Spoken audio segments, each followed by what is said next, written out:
Hey gang, welcome to Time in the Market, the investing channel with a long-term focus. Taking a look at Google Alphabet Inc.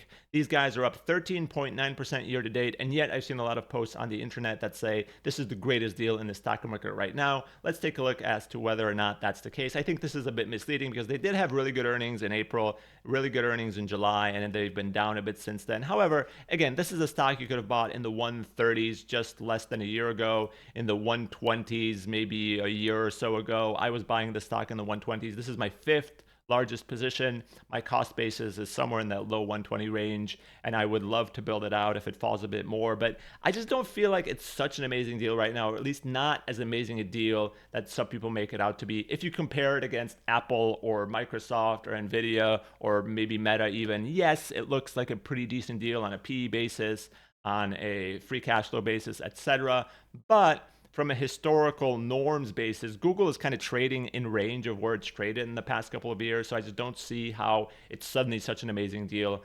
I see that their earnings are really good. They went from 7% growth in the prior year's quarter to 14% growth. So growth is actually accelerating, which is really impressive on a company this size. Their operating margins are amazing. Free cash flow is amazing. They have an amazing business. That's essentially why I own the stock. Google search, along with the Apple iPhone business, probably the two best businesses in the world. The margins there are amazing. They have a massive amount of the market share for search, and that's one of the reasons the government is stepping in and having a bunch of antitrust cases levied against Google and saying, you're a monopoly, we have to stop you in one way or another. And that's probably why the stock is down as much as it is in the last couple of months.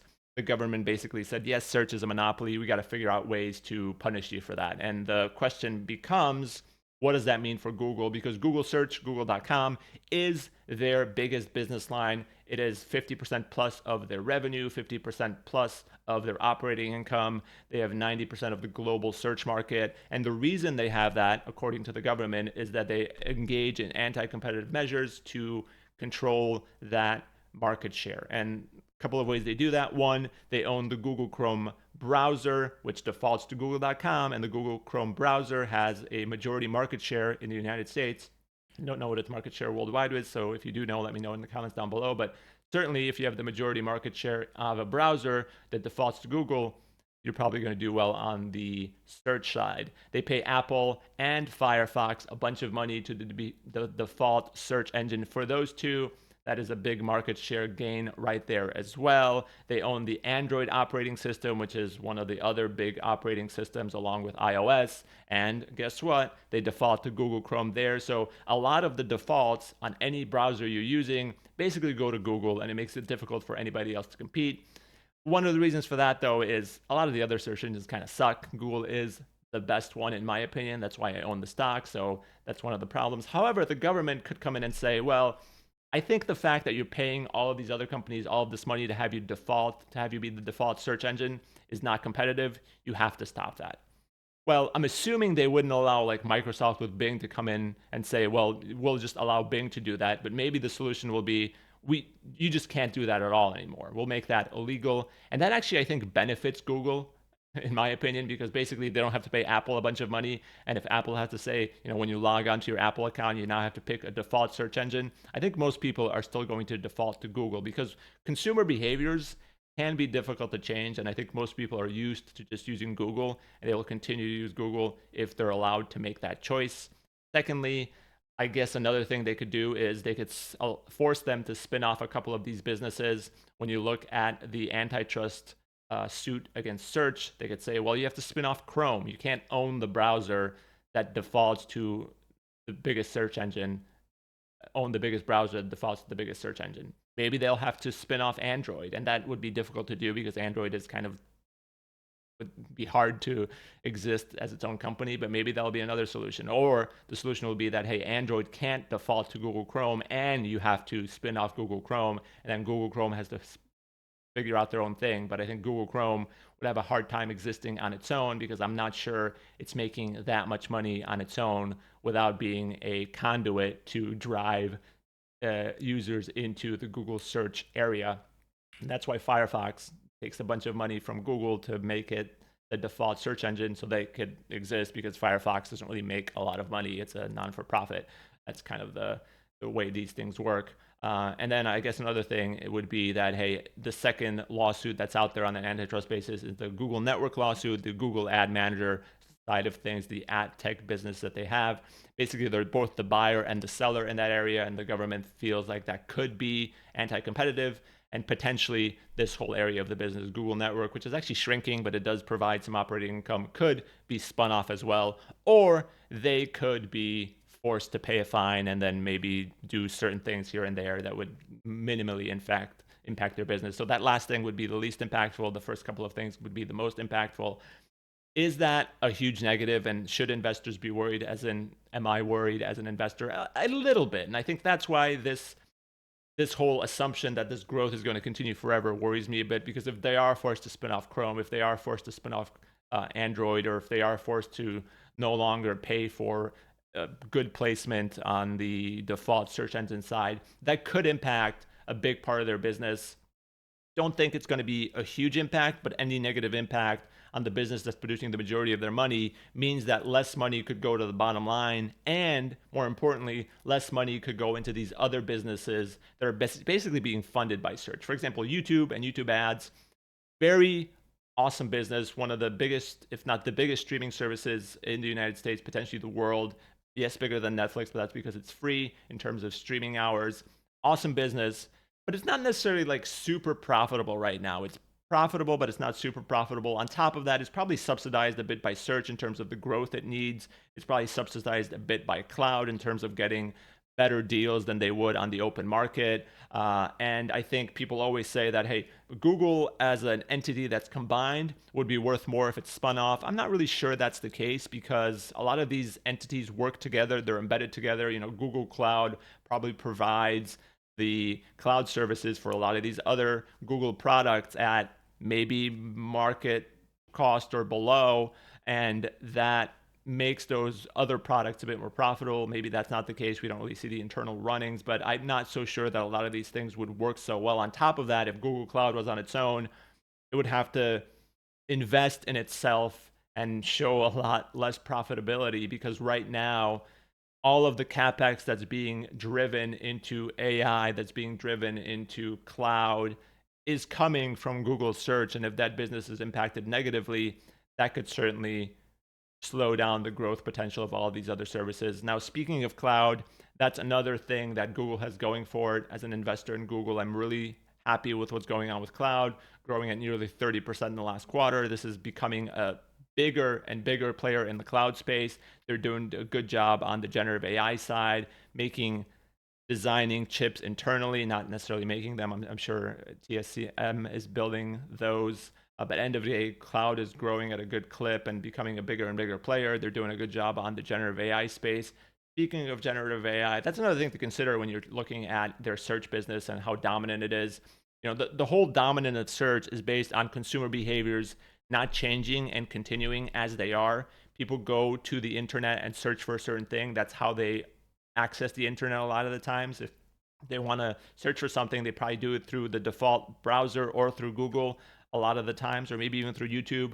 If suddenly generative AI becomes a bigger part of the consumer experience, if Apple Intelligence, for example, makes it so that people are more likely to access the internet and ask their questions through Apple Intelligence, bypassing Google search or Google in general, that could be a big problem for Google as well and its search business. I'm not so sure that's going to happen right now or immediately, but it's something you have to consider if you're an investor 5 to 10 years down the line. And Google's doing a good job of developing their own generative AI products, but they don't have a super easy way to access it. They have their own phones. They do have the Android operating system, which I think is going to be useful, especially if they start releasing their generative AI products in a format similar to Apple Intelligence in the future.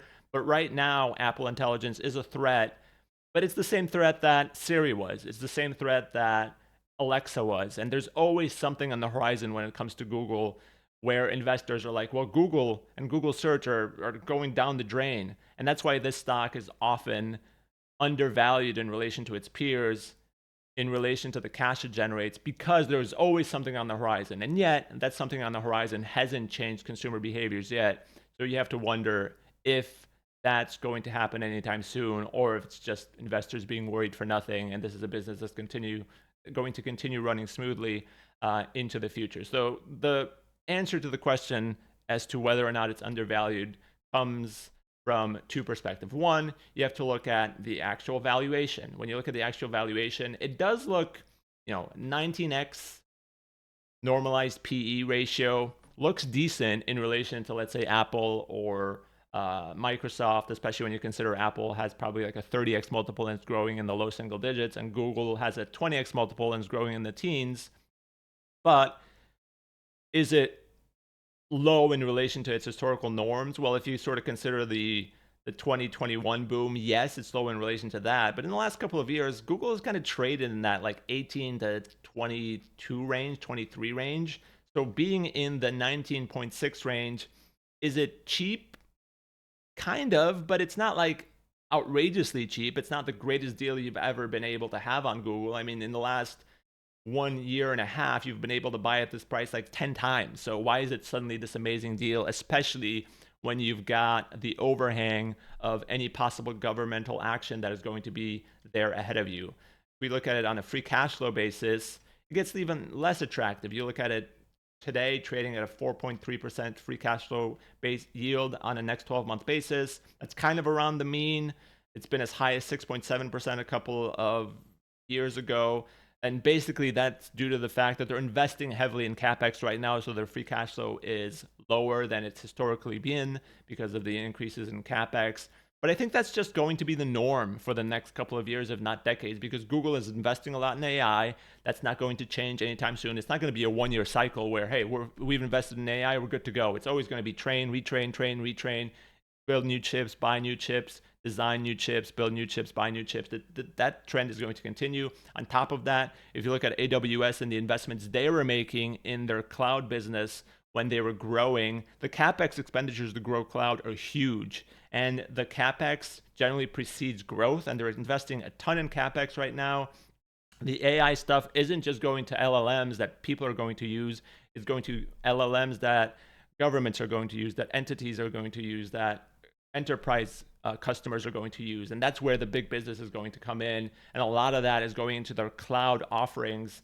And that's why they're investing so much in it. And I think the fact that their capex is going up only means that their cloud is likely going to grow at an accelerated pace in the next couple of years and become a bigger part of the business, which I really like. But on the other side of the coin, their search might come down a little bit, especially if the government interferes. So that's where the worry comes in. Yes, cloud is going to grow, YouTube is going to grow, but if search isn't growing at 14%, that means that their top line isn't going to grow anywhere close to the 13 to 14 to 12% that people are estimating for the next 5+ years. So as I look at my valuation development here, and disclaimer, this video is purely for informational, educational, and entertainment purposes only. It is not investment advice. Looking at Google's valuation, trading at about a 3.9% free cash flow on a next 12-month basis based on my free cash flow assumptions. I do have a 13% revenue growth for the next year because that's already kind of baked in with the first 2 quarters out there. 21.8% free cash flow margins, lower than historical because of the investments in capex. The assumptions that the estimates are making is basically 10% growth plus for the next 5 years. Margins, they're expanding by 300 to 400 basis points. And that seems very aggressive to me. They do pay a dividend now. I'm assuming that's going to grow at 10%, but it could certainly grow at a much faster clip. They have the cash flow to support that. So as I look at my valuation metrics, I kind of slow it down a bit. Yeah, 13% this year, but down to about 7% by 2028. Still feels aggressive to me because if search gets impacted more heavily by any sort of government intervention, that could be a bigger impact than what I'm showing here. I do assume maybe a little bit of a spin-off of Chrome or something like that here, but nothing major. If they have to spin off Android and Chrome and they have to stop paying Apple, that might be a more negative impact on the search side. But if they do have to stop paying Apple, that might actually improve margins, especially if the consumer choice is stick with Google for the most part, if they get that choice within any government intervention that happens. As far as free cash flow margins go, I do see them improving. Again, cloud is going to grow. Cloud is going to become more profitable. Search is going to retain its profitability, even if it slows a little bit. YouTube will grow, become more profitable. They're still investing a lot in other bets. You've got Waymo in there, other businesses. And I feel like I'm assuming nothing from Waymo, but Waymo is a pretty solid business in my mind. I've seen it driven around Phoenix when I visited there, and it seems to be doing really well. So if self-driving is something, you're essentially getting it for free within this analysis. And that's sort of the assumption here. So margins improving, revenue growth still growing, but slowing a little bit versus what the estimates are showing. Half of their cash going towards buyback, which is kind of in line with what they've shown in the past couple of years. About 40 billion adjusted for stock buybacks, kind of continuing that for the next 5 years. Again, they do have 60 to 70 billion in stock buybacks, but 20 billion plus in stock rewards, in stock-based compensation rather. So as far as valuation goes, putting it at 4%, kind of in line with historical norms. So you can kind of see that that gets me to an expected return of about 10.1%. Pretty good. Again, pretty good. Gets me to a fair value of about 155 bucks. So in my mind, valuation here makes sense, but it's not like it's an amazing deal. You would have to make some serious assumptions around growth here, or on free cash flow margin expansion to make this an amazing deal. For me, at a 4% free cash flow yield, which seems reasonable given the historical norms, at $155 fair value at a 10% target return totally makes sense to me. Play around with this spreadsheet if you want, file and make a copy. I'll link it down below. But what am I missing here that makes this such an amazing deal? Yes, some people could say, well, this should be valued at 3% because Apple is, but maybe, just maybe, Apple is overvalued given its growth metrics. Maybe Apple should be closer to 5% than 3%, but maybe the market is just pricing things aggressively. Certainly, the stock could go down to a 3% free cash flow yield if the government comes back and says, well, it's bad, but we'll fine you $5 billion. Doesn't matter to Google. If it's a fine, it doesn't matter. If it's something more, it could be a bit more impactful on their business. And that's why the market is kind of taking a look at this and reassessing and saying, well, what if they have to spin off a bunch of stuff? What happens then? What if their search business is heavily impacted? What if the consumer behavior changes? Then 3% probably doesn't make sense. What about 5%? Then you're at a 5% total return, a fair value of about 127 bucks. In my mind, I think 4% makes sense. But since I own so much of it, if I wanted to add more, I'd probably target like a 15% target return, add a bit of a margin of safety, gets me to a fair value of 125 bucks. If the stock was trading at 125 bucks, then I'd start saying this is a great deal. Because it's trading at 155 bucks, I'll just say it's fairly valued. I own it. I'll continue to hold it. Maybe if it keeps dropping a bit more, if the market takes a bit of a recess, if it drops into the 120s, 110s, 100s, would I increase my position? For sure. In the 100s, I'd be probably doubling my positions. In the 125s, I'd be slowly building it. In the 150s, I'm just okay sitting on it. So those are my thoughts on Google. Fairly valued, really good business, some challenges ahead for it, but I do think there's plenty of upside ahead if search isn't impacted too heavily by government intervention. They might have to spin off Google Ad Manager. I could see that happening because it's kind of a monopolistic business. They shouldn't control both the buy and sell side. I get why the government is putting a lawsuit against them for that. Spinning off Android would be bad in my mind. I think they'd want to keep that because of the services revenue they get from there. Chrome wouldn't be the end of the world at the end of the day, but I don't know if that browser could exist on its own, so I'm not sure that's the best solution. And other solutions don't seem like they would impact Google search too much, but you never really know. So you do want to be careful about investing a ton of money in here because you never really know what the government's going to do. However, assuming it's not too punitive, then this should continue being a good investment at today's price point. Still, a 10% return in today's market is nothing to sneeze at because I think you'd have a hard time finding that given where things are priced. But it doesn't seem like it's the best investment out there in the stock market. There's plenty of stocks trading at 10x P ratios that are buying back shares that are growing. I just did a video on Sterling a couple of weeks ago. That stock is up like 20% since I did that video, but it still seems like a fair value and maybe a better value than a company like Google. Even though I love Google, it's nothing to write home about. So those are my thoughts. What do you think? Leave a comment down below. Like, subscribe, all of that good stuff. Thanks for watching. Bye.